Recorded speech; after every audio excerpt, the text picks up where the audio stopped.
सारे लोगों की निगाह जिस तरफ है, आज की जो बहस है, जो बातचीत है, उसका जो मौजू है, जो उसका विषय है, जो मुद्दा है, वो वही है। यूपी में कौन कितने पानी पे है। अगर आज की तारीख में, चुनाव तो होने हैं, लेकिन आज की तारीख में अगर दमखम देख लिया जाए तो कौन कहां कितना खड़ा है, किस जगह पे, ये बहुत साफ तौर से कहा जा सकता है और इसका अंदाजा लगाया जा सकता है। वो इस तरह से कि अगर इस वक्त की पोजीशनिंग देखें पॉलिटिकल पार्टीज की, कहां पे कौन किस तरह से मजबूती के साथ, मुद्दों के साथ पकड़ने की कोशिश कर रहा है, तो इससे अंदाजा एक जरूर बानगी जरूर लग जाएगी। कोशिश करेंगे कि आज इसी को टटोला जाए, इसी नब्ज पे हाथ रखा जाए और आपको एक कहना चाहिए कि एक बानगी जरूर दिखाई जाए, इससे पहले कि मैं आपको उत्तर प्रदेश, पंजाब और उत्तराखंड में दिखाई पड़ूं। उससे पहले आज एक कोशिश करेंगे कि कौन कौन कहां कहां किस किस तरह से मौजूद है। तो जो आज हमारे साथ मेहमान है, मैं एक बार फिर से बता दूं, मेहमान हमारे साथ आज जो हैं वो 5 की जगह 6 हैं, तो लिहाजा मैं पहले ही माफी मांग लेता हूं कि हो सकता है थोड़ा बहुत घटी बड़ी हो सकती है, ज्यादा कम की बात हो सकती, कौन कितना बोला, लेकिन कोशिश करेंगे ईमानदारी के साथ कि सबको बराबर बराबर चांस मिले। रोहित चहल जी बीजेपी का पक्ष रखने के लिए हमारे साथ जुड़ रहे हैं, बहुत बहुत शुक्रिया, thank you so much Rohit ji. Amarnath Agrawal ji Lucknow से हमारे साथ एक बार जुड़ रहे हैं, thank you so much Amarnath Agrawal ji. Sunil Yadav Samajwadi party का पक्ष रखने के लिए हमारे साथ मौजूद हैं लखनऊ से, thank you so much. Faizan Khan साहब बीएसपी का पक्ष रखने के लिए कुछ देर बाद हमारे साथ जुड़ेंगे, उनका भी बहुत बहुत शुक्रिया। असीम वकार साहब AIMIM का पक्ष रखने के लिए हमारे साथ लखनऊ से जुड़ रहे हैं, थैंक यू सो मच, बहुत बहुत शुक्रिया। एक अलग एंगल बनाया है AIMIM ने और उसका वो रिप्रेजेंटेशन कर रहे हैं यहाँ पे असीम वकार साहब, बहुत बहुत शुक्रिया, thank you so much. Vishal Mishra ji राजनीतिक विश्लेषक के तौर पे हमारे साथ मौजूद हैं, थैंक यू सो मच विशाल जी। मैंने बात तो रख दी और बात दरअसल ये थी कि आज की तारीख में अगर चुनाव या आज की तारीख में अगर विश्लेषण करें तो कौन कहां कितना पानी में है, कौन कहां खड़ा है, इसका एक अंदाजा लग जाएगा। बीजेपी ने कहा, बीजेपी के नेताओं ने कहा और बहुत साफ तौर पे कहा कि हम 300 के पार इस बार भी हैं। तो रोहित जी आपके ऊपर मैं बाद में लौटूंगा, लेकिन शुरुआत में अमरनाथ अग्रवाल आपसे कर लेना चाहता हूं। हालांकि सबसे मुश्किल में, तमाम जगह से घिरे हुए, तमाम जगह से गठजोड़ की कोशिश करते हुए, लेकिन बात ना बन पाने का दर्द भी लेते हुए, लेकिन आज की स्थिति क्या है कांग्रेस की यूपी में और आप कहां हैं? वो तो कहते हैं 300 पार, आप कहां हैं? मैं यहीं से शुरू करता हूं। अमरनाथ जी कोशिश करेंगे छोटा छोटा बोल के आगे निकलने की। नहीं देखिए, मैं छोटा ही बोलूंगा, लेकिन आप थोड़ा सा समय दे दें। आपने कहा गठजोड़, हमारा स्पष्ट मत है हम कोई गठजोड़ नहीं करने जा रहे हैं। बार बार कहा गया है पूरी तरह लड़ेंगे, एक तो आपकी ये बात। दूसरी बात ये रही, आपने कहा मुद्दे, हम जनता के मुद्दों को लेकर चुनाव में आ रहे हैं। आपको मुद्दे गिरा दूं, जिस 40% महिलाओं को टिकट हम देने जा रहे हैं और जिस तरीके से प्रियंका जी सक्रिय हैं, कहा हाथरस, अलीगढ़, उन्नाव, लखीमपुर, 2 बार लखीमपुर। मैं क्या कहना चाह रहा हूँ, जनता के उन मुद्दों को उठाने के लिए सिर्फ और सिर्फ उत्तर प्रदेश की राजनीति में प्रियंका गांधी सक्रिय हैं। वो सब आप देख रहे हैं, आप लोग कवर भी कर रहे हैं। एक छोटा सा सवाल अमरनाथ जी, एक छोटा सा सवाल, जवाब भी देते चले क्योंकि फिर मैं जब लौटूं तो बात आगे बढ़े।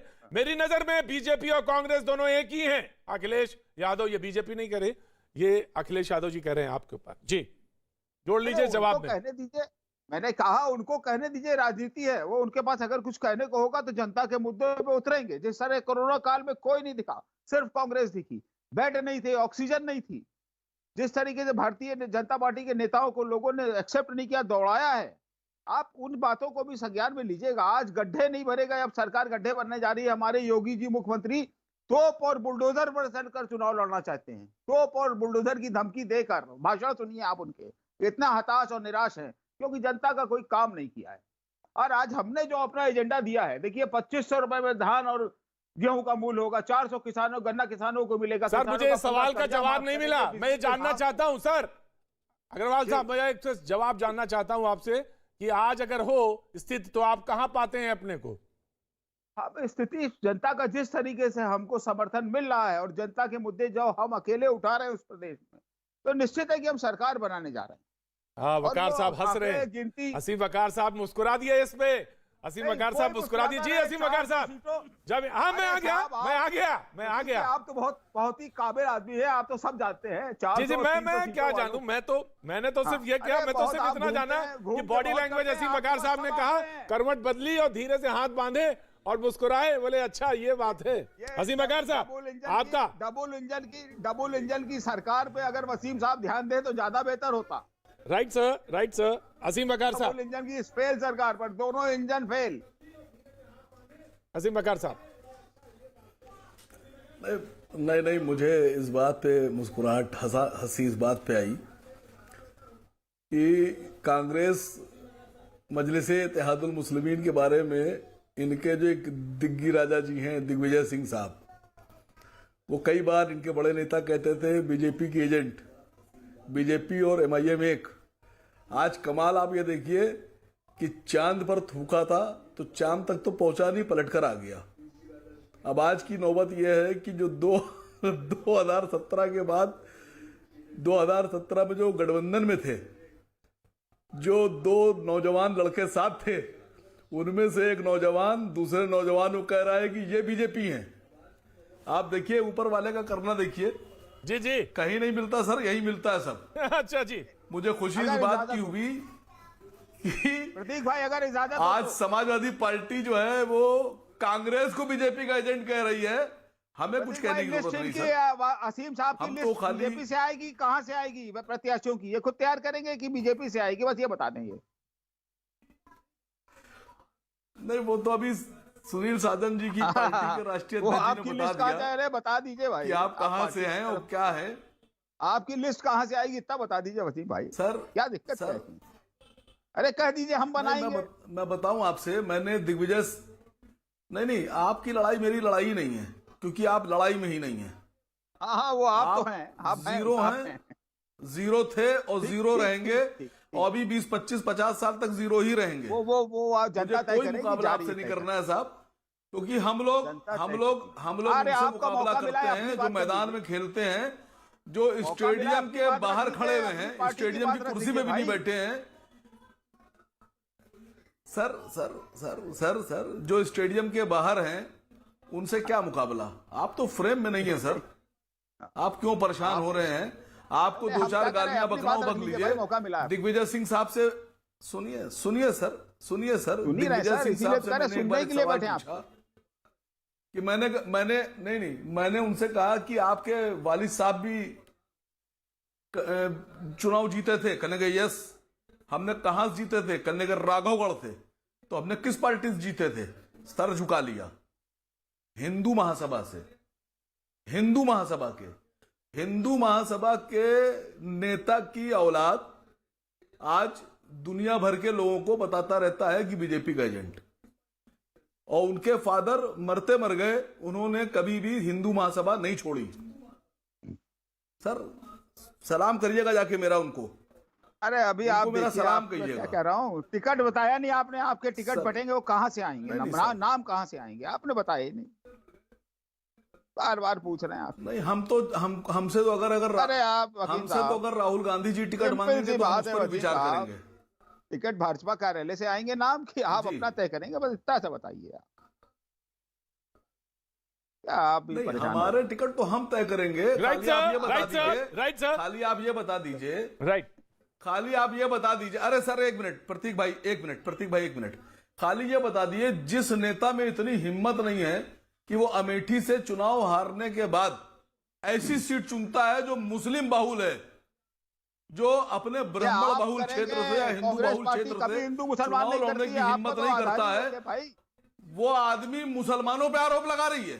आपकी नजर में मुसलमान खराब लोग हैं, आपकी नजर में मुसलमान बदतरीन लोग हैं।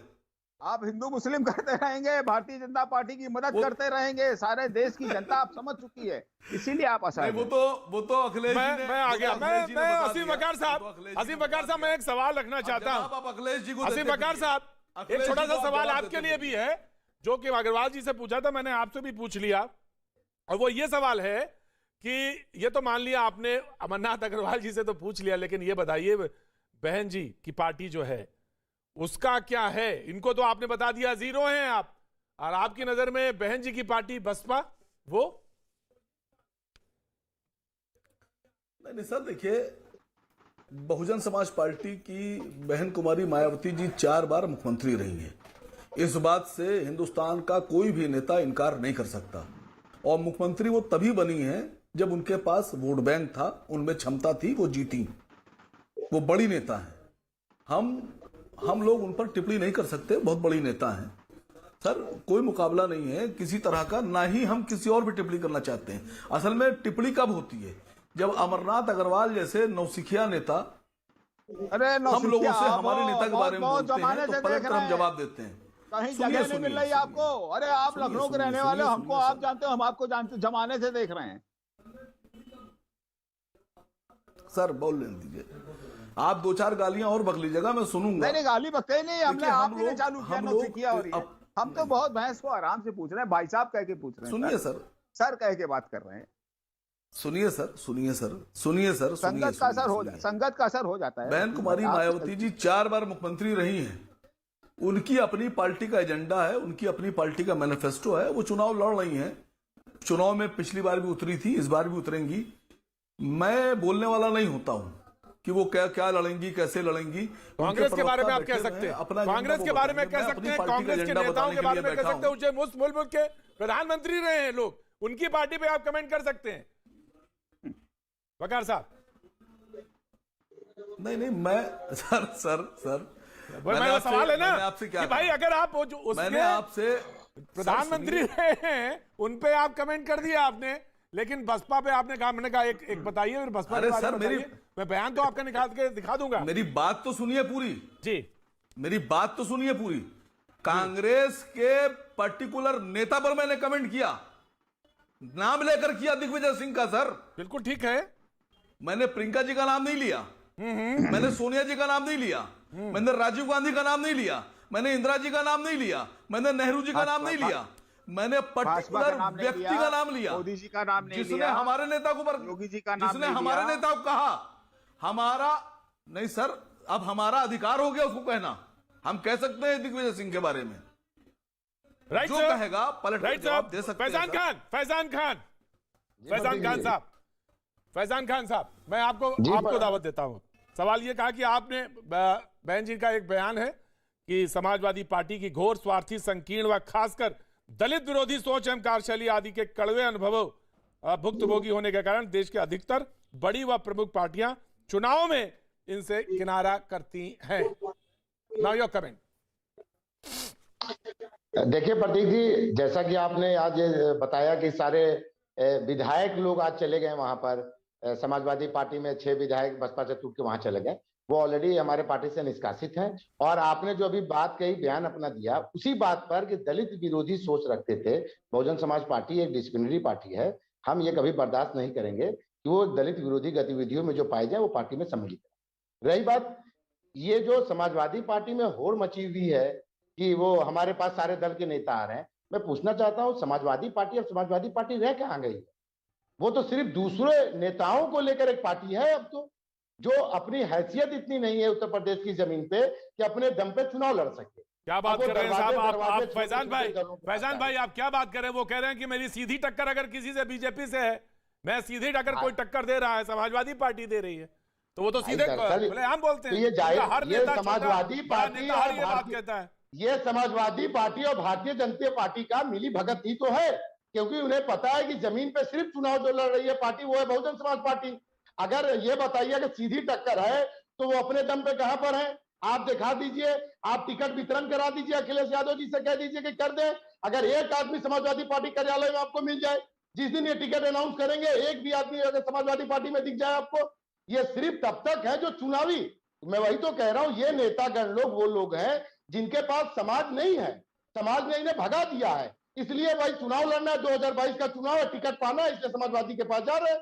जब अखिलेश यादव जी अपनी खिड़की दरवाजा खोल रहे हैं तो पूछ रहे हैं, अरे भाई जनता नहीं लाए, सिर्फ अकेले आ गए, पता चला जनता तो हमारे पास है नहीं साहब, मैं अकेले आया हूं, इसीलिए तो दूसरा दल छोड़ के आपके पास आया हूं। अगर जनता होती तो आपके पास क्यों आता? मैं तो सिर्फ नेता हूं इसलिए आया हूं आपके पास, जनता तो है नहीं। आप देखिए यही ओम प्रकाश राजभर जी जब महिलाओं के सम्मान की बात करते हैं तो सरेआम मन से कहते हैं कि अगर अपनी महिलाओं को बचाना है, मां बहनों की इज्जत बचानी है तो समाजवादी पार्टी को वोट मत करना। आज ये उनके साथ हो लिए। आप 2012 से 17 का इतिहास देखिए ना प्रतीक जी, अगर मैं झूठ बोल रहा हूं, उन्हें अपनी जमीन जब खिसक गई, लिहाजा उन्हें 2017 में बहुमत की सरकार होने के बावजूद गठबंधन करना पड़ा। 2019 में उन्हें बहुजन समाज पार्टी से गठबंधन किया, तब जाके 5 सीट आई, वरना वो भी 5 सीट उन्हें नहीं मिलती। कन्नौज में उनकी खुद बीबी हार गई चुनाव, उनके भाई साहब धर्मेंद्र यादव खुद चुनाव हार गए। जब उनकी जमीन नहीं बची तो 2022 के लिए उनके पास कहां नेता है? वो जाहिर सी बात है दूसरे दरवाजे पर जाके भीख मांगेंगे, वो दूसरों से कहेंगे आ जाओ, मेरी समाजवादी तो खत्म हो चुकी है, मैंने खुद समाजवादी खत्म कर दिया है, मैं अपने दम पे चुनाव नहीं लड़ सकता हूं, चले आओ, ताकि ये भीड़ लग जाए कि कम से कम समाजवादी भाजपा को टक्कर दे रही है, क्योंकि बहुजन समाज पार्टी सत्ता बना रही है। भारतीय जनता पार्टी को भी आप देख लीजिएगा, ये कहेंगे कि समाजवादी से मेरी टक्कर है, क्योंकि उन्हें पता है उनके पास जनता नहीं है, जनता बहुजन समाज पार्टी के पास है। अगर समाजवादी को कहेंगे तो बहुजन समाज पार्टी सत्ता में नहीं आएगी। लेकिन आज तो सुनील यादव बहुत खुश है क्योंकि उन्हीं के पास सारे लोग आ रहे हैं और बहुमत की सरकार बनाने जा रही है। राइट सर, सुनील यादव तो आज खुश हैं क्योंकि उन्हीं के पास सारे लोग आ रहे हैं, लेकिन आप उनकी हवा निकालने में जुटे हैं पार्टी की। अब वो कह रहे हैं नहीं साहब, हम तो गुब्बारा हैं और हम फूले हुए हैं, चाहे जो भी आक्रमण करे, आक्रमण मेरे ही ऊपर होगा। और ये राजनीति का उसूल है कि जिसके ऊपर जितना आक्रमण होगा वो लोग कहते हैं कि वाह साहब, हम ही तो बार बार हम ही दिखाई दे रहे हैं। राजनीति में ये भी कहा जाता है। जी सुनील यादव। जी प्रतीक जी मैंने सबको सुना और बहुत सम्मानित लोग बैठे हैं। कांग्रेस से भी हमारे बड़े भाई वकार साहब भी बैठे हैं, बीएसपी के भी सम्मानित प्रवक्ता ने जो कुछ भी कहा हम सब चीज़ें स्वीकार करते हैं। लेकिन अगर आपकी डिबेट में सच नहीं बोलेंगे तो उत्तर प्रदेश की जनता के साथ धोखा होगा। पहली बात तो यह है कि उत्तर प्रदेश में 2 गठबंधन के बीच चुनाव है। एक तरफ भारतीय जनता पार्टी, एक तरफ समाजवादी पार्टी का गठबंधन। 2 सोच का चुनाव है। एक तरफ वो लोग हैं जो बड़े उद्योगपतियों के बारे में सोचते हैं, एक तरफ वो लोग हैं जो किसान, गरीब, मजदूर, पिछड़े, दलित, मुसलमान सबके बारे में सोचते हैं। और 2 अवधारणा, एक अवधारणा है कि जुमला बोल करके हम 300 पार चले जाएंगे।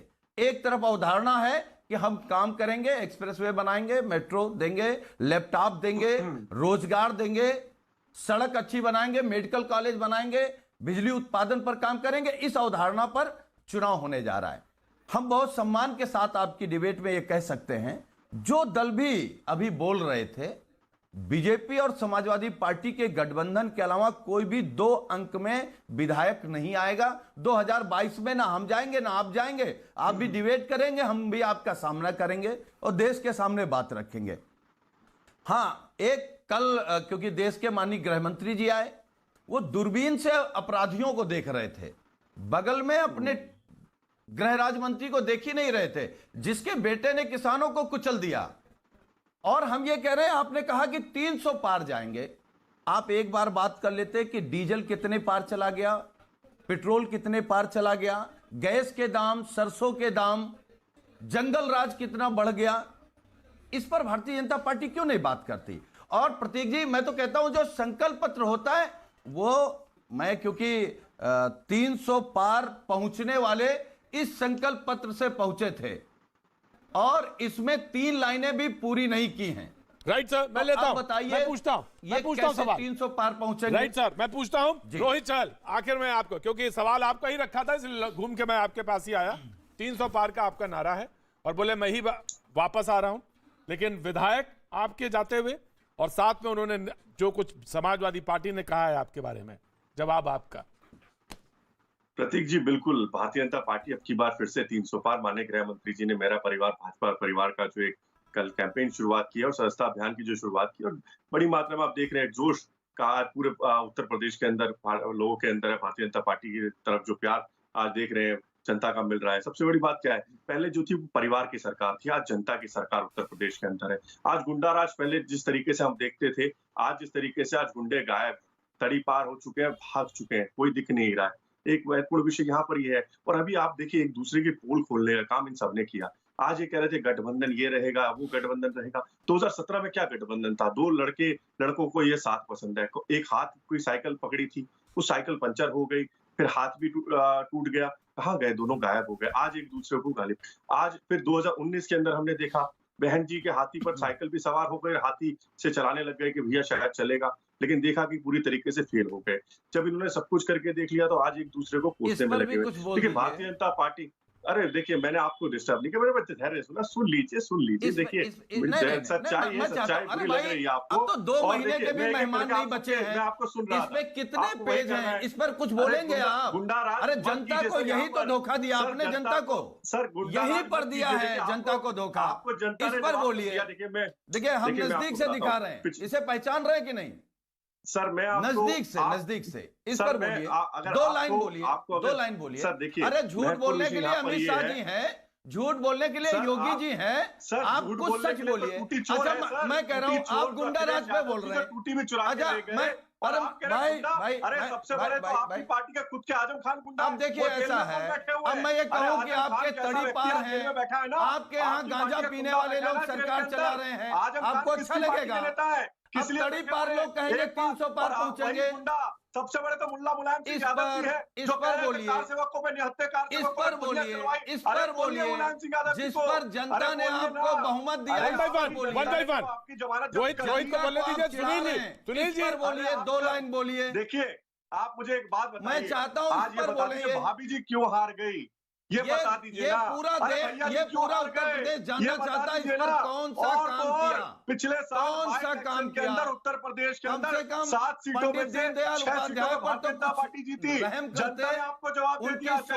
वन बाय वन जी, एक करके रोहित चल। हाँ जी रोहित चल। प्रतीक जी देखिए, मुझे इसीलिए नहीं बोलने दिया जा रहा क्योंकि इनको पता है कि सच कड़वा है, सत्य की जीत होती है। जिस तरीके से जनता ने भाभी जी को इनको पूछा, मैंने पूछा भाभी जी का क्या हुआ, जो बड़े अपराधियों के नाम बताइए भाभी जी। अरे सर सबसे बड़ा अपराधी तो सर सब आपके रिश्तेदार हैं। आजम खान है, सबसे बड़ा अपराधी आजम खान आज जेल के अंदर है। वकार भाई आ रहा हूं, सबसे बड़ा वकार भाई आ रहा हूं। रिश्तेदार है, आपकी पार्टी का नेता जेल के अंदर है भैया। कहाँ है आजम खान जी, बताइए। अच्छा बताइए, अमित शाह जी से बड़े अपराधी है क्या? सबसे बड़ा चेता अमित शाह जी से बड़े अपराधी है क्या? तो आपके क्या आजम साहब तड़ी पार हुए कभी? वन बाय वन मुद्दे पे मैं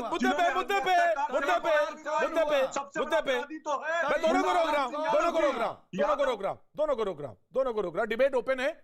मिश्रा जी मैं आपको बीच में लूंगा, मिश्रा जी मैं लूंगा। मैं आ रहा हूं रोहित आ रहा हूं। सवाल आपके मिले मुझे तो आसिफ वकार ने हाथ उठाया, आसिफ वकार, उसके बाद फिर सुनील जी। मैं आ रहा हूं, रोहित आ रहा हूं जी। आसिफ वकार। नहीं सर, मैंने बोलने के लिए हाथ नहीं उठाया है। जी मैंने 2 लाइनें आपसे कहने के लिए हाथ उठाया है। जी बिल्कुल साहब कहिए। गुजारिश आपसे कर दूं जी। देखिए नेताजी हैं मुलायम सिंह यादव जी, अखिलेश जी, सोनिया जी, राहुल जी, प्रियंका जी, लालू जी, ममता जी, असद ओवैसी साहब, अकबर ओवैसी साहब। मैं इनके नाम इसलिए ले रहा हूं सर, ठीक है ना, ये देश के बड़े नेताओं में हैं। और हम लोग बैठकर अगर इनके ऊपर, जैसे भी भाई साहब ये बीजेपी वाले बोल रहे थे फला गुंडा, सर आपकी स्टेटस नहीं है वहां तक बोलने का। मैं आपसे गुजारिश कर रहा हूं भाई के नाते, अरे सर एक गैप बना के रखिए, लेकिन आपके नेता सबसे बड़े गुंडे हैं सर। 15 मिनट में पुलिस हटा के हिंदुओं का कत्लेआम करने वाले अकबरुद्दीन ओवैसी सबसे बड़े गुंडे हैं सर।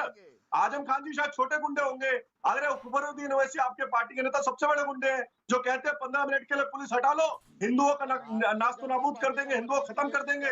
सर आपसे बड़ा गुंडा कौन हो सकता है? आपकी पार्टी के से बड़ा गुंडा तो आपके नेता से बड़ा गुंडा ही नहीं है सर। आजम खान भाई आपके इस डिबेट का, मैं आपकी इस डिबेट का बाइकाट करूंगा।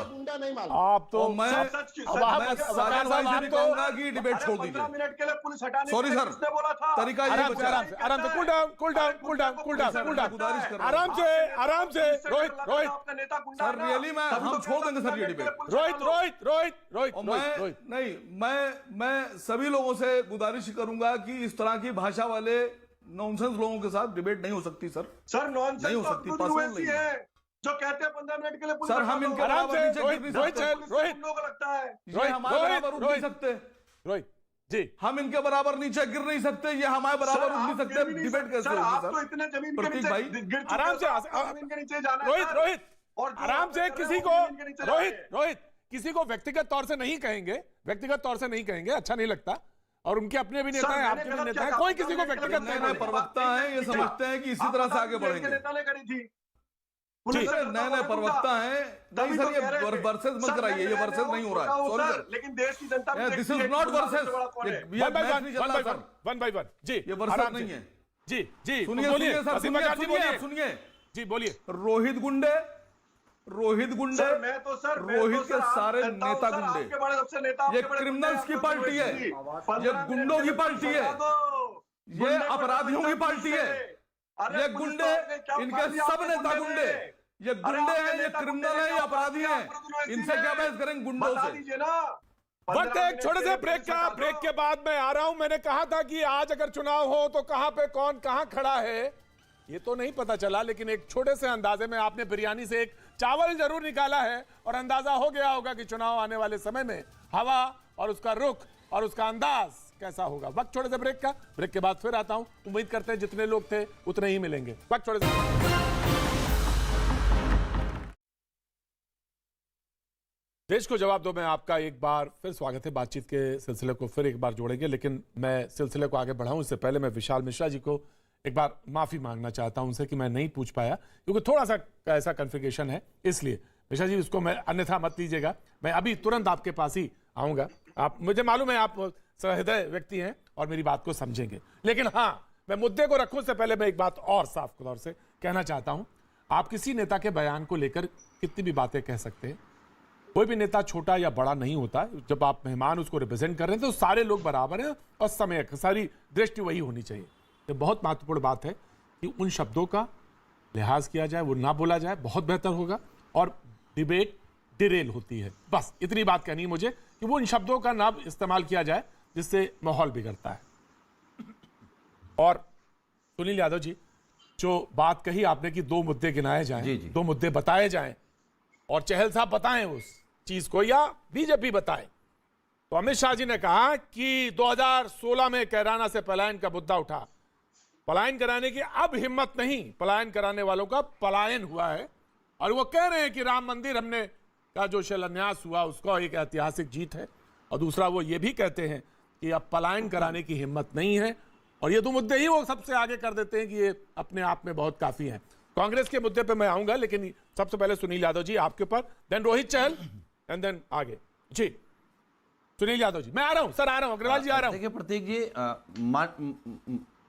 माननीय गृह मंत्री जी ने उत्तर प्रदेश में जो योगी जी के राज में भ्रष्टाचार हुआ उस पर बात नहीं की, किसान रौंदे गए उस पर बात नहीं की, रोजगार है नहीं उस पर बात नहीं की, बिजली का संकट है उस पर बात नहीं की, और गड्ढा मुक्त करने की बात कही थी उस पर बात नहीं की, उद्योग लाने की बात कही थी, कॉरिडोर बनाने की बात कही थी, डिफेंस कॉरिडोर बनाने की बात कही थी, कई एक्सप्रेसवे बनाने की बात कही थी, उस पर कोई बात माननीय गृह मंत्री जी ने नहीं की है। हाँ, जहां तक सवाल राम मंदिर का है, तो राम किसके आस्था के प्रतीक नहीं है, हमारे आपके पलायन का मुद्दा दुनिया में सबके हम आ रहे हैं, हम उस पे आ रहे हैं। तो अगर माननीय सर्वोच्च न्यायालय ने कोई फैसला कर दिया तो उस पर राजनीति क्यों? क्या सर्वोच्च न्यायालय का यह फैसला है या भारतीय जनता पार्टी का फैसला है?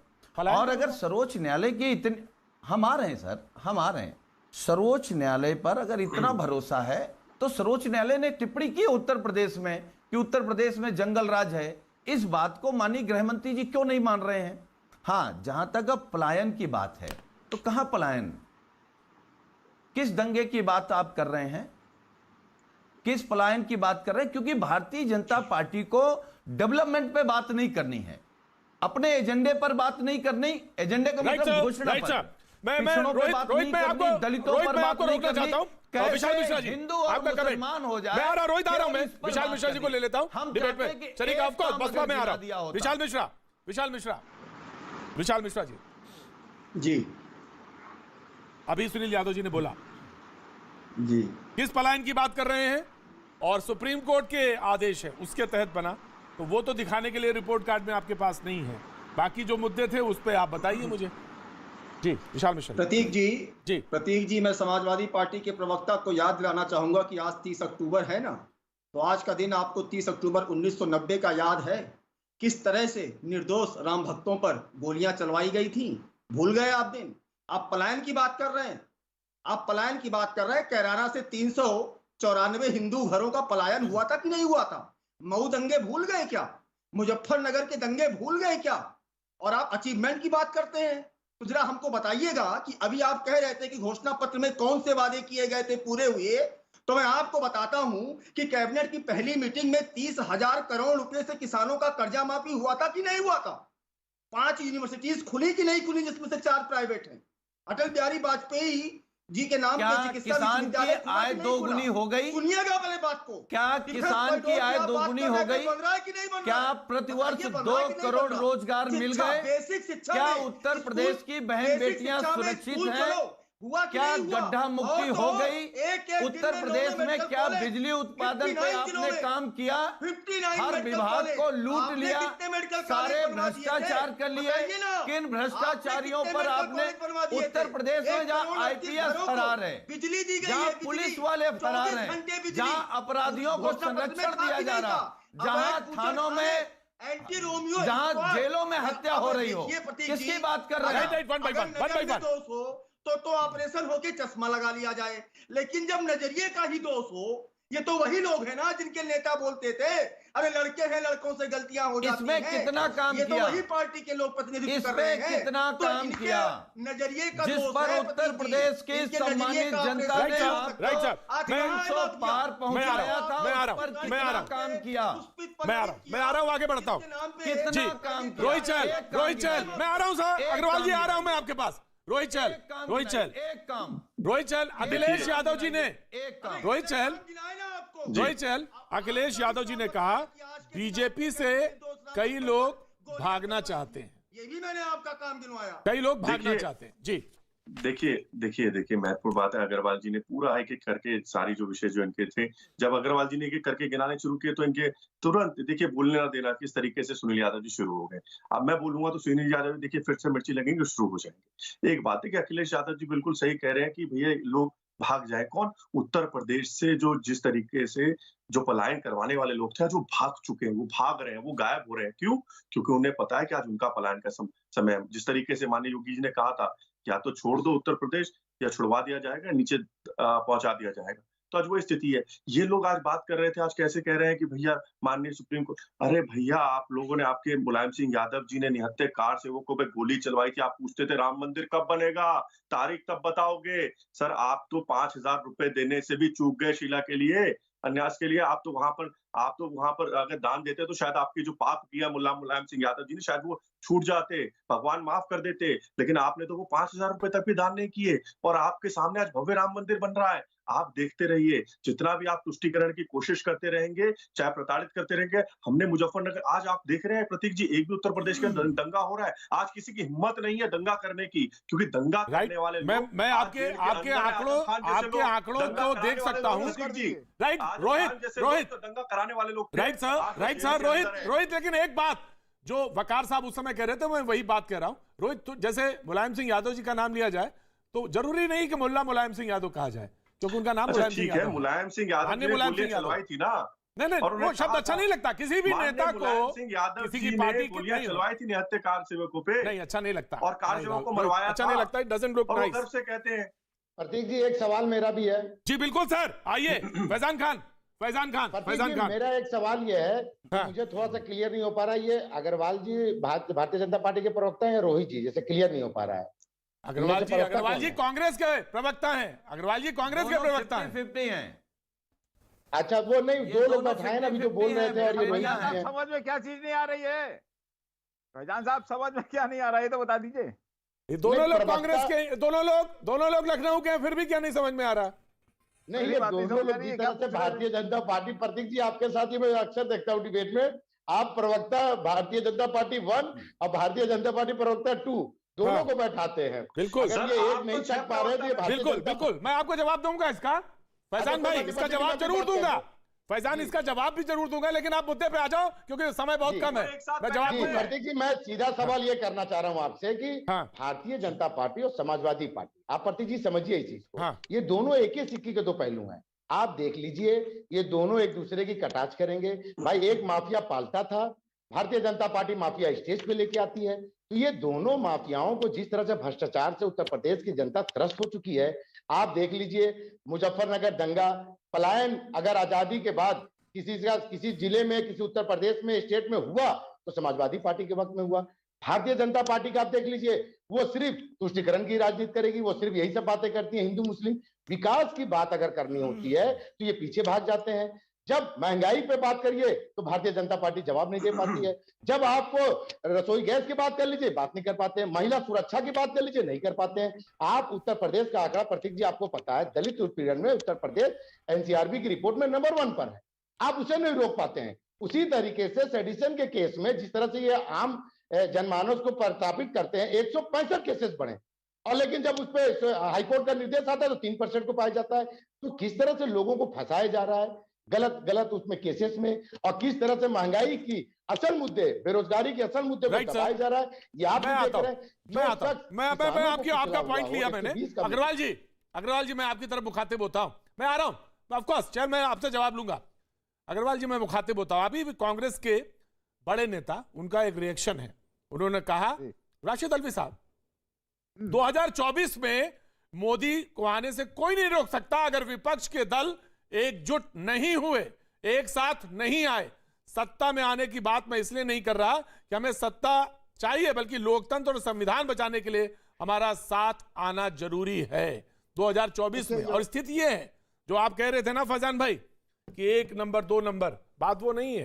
दरअसल यह है कि आप कहां खड़े हैं, आप लोग कहां खड़े हैं, यह देखना बहुत जरूरी है। जी नाम अग्रवाल साहब, you will react. Amarnath Agrawal जी।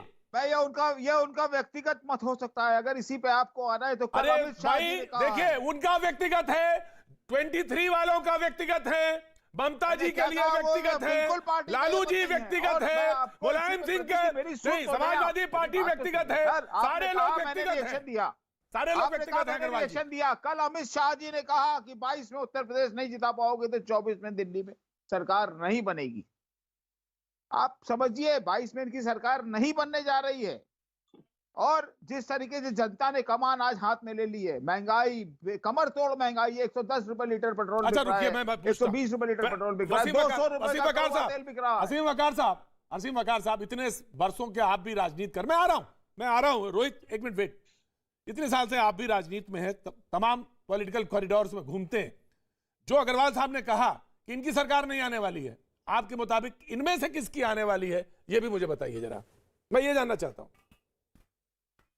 देखिए, जिसकी भी आने वाली है वो हमारे बिना सरकार नहीं बना पाएगा, मुझे ये कहना है। अच्छा, सत्ता की चाबी आपके पास। दूसरी बात प्रतीक भाई, एक बात का एतराज जी, बिल्कुल दर्ज कराया जाए। एक बात की खुशी जाहिर कर दूं जी, खुशी इस बात की जाहिर कर दूं कि आज हिंदुस्तान में पहली डिबेट ऐसी है जिसमें समाजवादी ने कांग्रेस और बहुजन को बीजेपी एजेंट कहा, और बहुजन समाज पार्टी ने कांग्रेस और समाजवादी को बीजेपी एजेंट कहा। आज दोनों ने हमको कहा ही नहीं। कमाल देखिए आप, आपस ही एक दूसरे को कह रहे हैं। और तीसरी बात जो सबसे अहम जी, कि अभी कांग्रेस के प्रवक्ता ने जैसे ही 110 रुपए पेट्रोल की बात कही, वैसे ही आपने उनकी बात काट दी। साहब, मैं भी इसी बात पर खड़ा रहूंगा कि 110 रुपए का पेट्रोल, बात तो 35 रुपए की हुई थी। बिल्कुल सही है। 1000 रुपए की गैस चुपता है, मैं तो ये कह देता हूं चुपता है। 110 रुपए का पेट्रोल चुपता है जी। चुनाव इसी पे होना है जी। बोलने दीजिए वकार साहब को। एक चीज और जी, एक चीज सर और बोलूंगा जी, आपसे गुजारिश कर रहा हूं जी, बोलिए। हिंदुस्तान में एक स्टेट है त्रिपुरा में पिछले 7-8 दिन से लगातार जन सैलाब निकल रहा है और एक धर्म विशेष मुसलमानों के घरों के ऊपर हमले कर रहा है। आप भी जानते हैं कितना भयानक स्थिति है, सब जानते हैं। आपसे गुजारिश यह है कि आप और आपके साथी चैनल ना तो उस मुद्दे को, ना उस बात को उठा रहे हैं, ना उस पर एतराज दिखा रहे हैं, ना सरकार पर सवाल खड़े कर रहे हैं, ना मोदी जी से, गृह मंत्री से मांग कर रहे हैं। सर, ये कौन सा नजरिया है आप लोगों का? रोहित मारे जा रहे हैं, वो आखिरी वाले हिस्सा का जवाब पहले लोग मारे जा रहे हैं, क्या वो भारत नहीं, क्या वो भारतवासी नहीं है? बिल्कुल, मैं आपकी बात से हूं। अगर कोई भी हो, चाहे वो हिंदू हो चाहे मुसलमान, किसी का घर जलाया जाता है, किसी के साथ अत्याचार होता है, वो घोर आपत्तिजनक ही नहीं, मैं उसे कहता हूं ये अन्यायपूर्ण है। और ये इसके किसी भी बिल्कुल गलत जी। एक लाइन बोल दीजिए सर, एक लाइन आप बोल दीजिए खाली। मेरा दिल थोड़ा सा बड़ा हो जाएगा प्रदीप भाई। मैं आपसे गुजारिश कर रहा हूं, एक लाइन बोल दीजिए, खाली एक लाइन। प्रतीक जी बोलिए सर एक लाइन बोल दीजिए बोलिए प्रतीक भाई। वकार साहब कुछ कहना मेरे चाहते हैं, साथ खाली सुनिए, इतना मैं आ रहा हूं, कह चल आ रहा हूं। दीजिए। बोलिए बोलिए। देखिए वकार जी सर, ने बहुत ही महत्वपूर्ण सर, विषय उठाया है सर, जिस तरीके से सर, आज मैं चाहता हूं बांग्लादेश प्रतीक भाई में एक हिंदुओं के लाइन ऊपर मेरे साथ बोल दीजिए। देखिए वकार जी मैं मुझे देखिए मैं गृह बोल रहा हूं, मंत्री मुझे जी और बोलने नहीं दिया जा प्रधानमंत्री रहा। जी जो ये बांग्लादेश में कर रहे हैं सब मिलके आज त्रिपुरा पर आज देखिए सब संज्ञान मिलके एक मिनट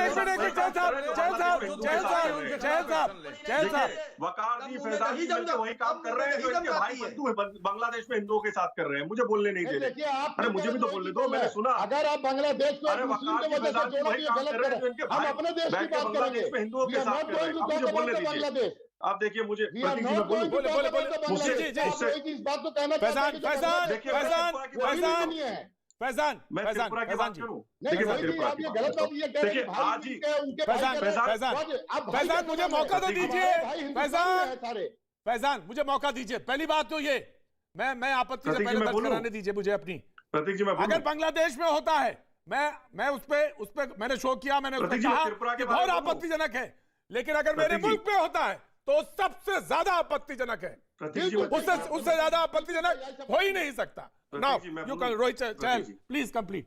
रोहित चहल देखिए प्रतीक जी बहुत जी। वकार जी ने सही उठाया। देखिए आज ही की घटना है जिस प्रकार से इस्लामिक जिहादियों ने त्रिपुरा के अंदर एबीवीपी के कार्यकर्ता को चाकू घोपा है। और तो और जो माता की मूर्ति है उसको भी त्रिपुरा का दिखा रहा हूं, बांग्लादेश का नहीं दिखा रहा। किस तरीके से हमले हो रहे हैं त्रिपुरा के अंदर हिंदुओं के ऊपर, ये अपने आप में सोचने का विषय। विकास जी ने बहुत सही विषय उठाया है, ये चिंता का विषय है और इसके ऊपर आपको खबर करनी चाहिए। ग्राउंड पे आपके रिपोर्टर्स को जाना चाहिए और बताना चाहिए जिस तरीके से आज चाहे वो बांग्लादेश हो चाहे त्रिपुरा के अंदर जिस तरीके से हिंदुओं के ऊपर हमले हो रहे हैं, ये बहुत ही। और मैं कोई ऐसे नहीं कर रहा, ये देखिए इसकी हालत, ये देखिए खून से लथपथ, ये भी हिंदू भाई यहाँ पर लेटा है, ये त्रिपुरा का है, बांग्लादेश का नहीं है। ये त्रिपुरा का दिखा रहा हूं, ये त्रिपुरा का दिखा रहा हूं।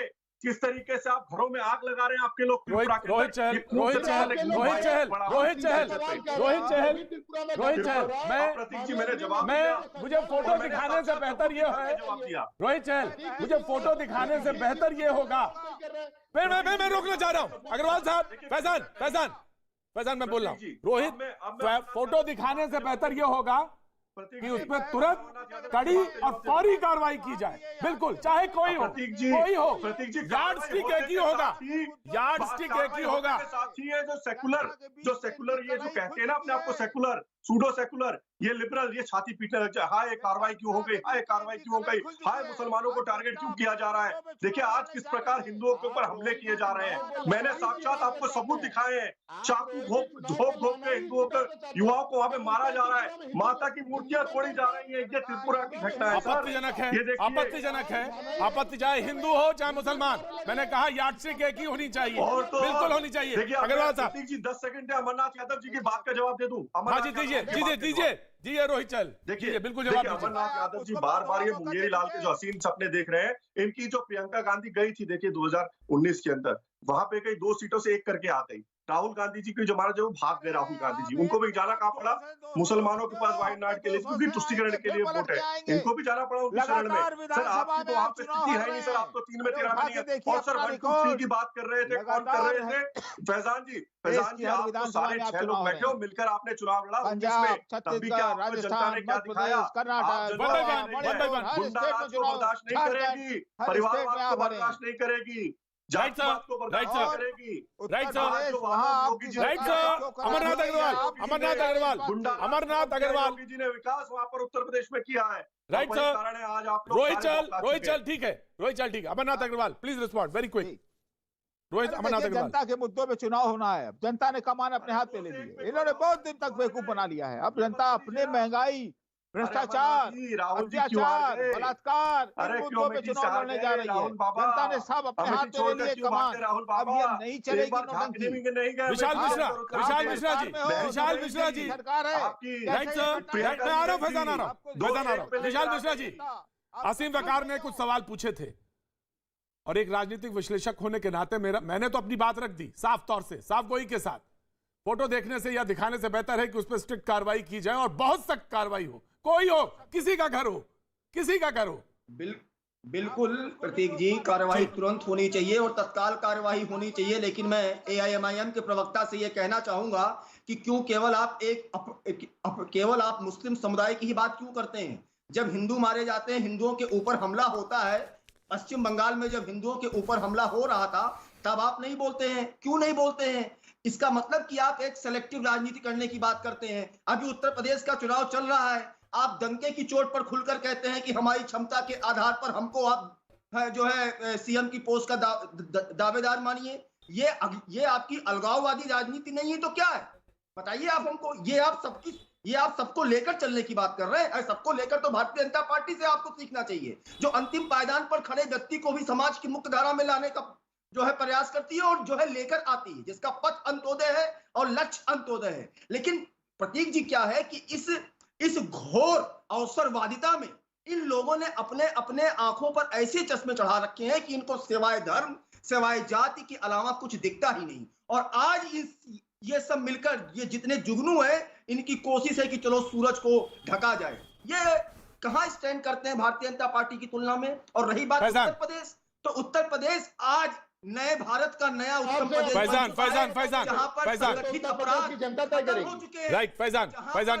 फैजान मैं प्रतीक जी साहब कहना चाहता हूं, ये जो आखिरी पायदान की बात करते हैं, लखीमपुर खीरी में जो घटना हुई, जिस तरह से किसानों को कुचला गया, मैं समझता हूं उसे भारत का संविधान जो कुचला गया, और उसी चिढ़ाने के लिए आप उत्तर प्रदेश के जब माननीय अमित शाह जी यहाँ पे आते हैं मंच पे, तो गृह मंत्री जी को साथ लेके आते हैं। किसको चिढ़ाना चाहते थे आप? उत्तर प्रदेश की जनता के मुंह पे तमाचा मारना चाहते थे आप कि जिसने कुचला उसी को मंच पे लेके आते हैं, आपके साथ शेयर करते हैं। जिस तरह से समाजवादी पार्टी काम करती है, माफियाओं को लेकर चलती है। मैं पूछता हूँ भारतीय जनता पार्टी से, आपने महंगाई पे क्यों नहीं एक भी जवाब दिया? आपने बेरोजगारी पे जवाब दिया?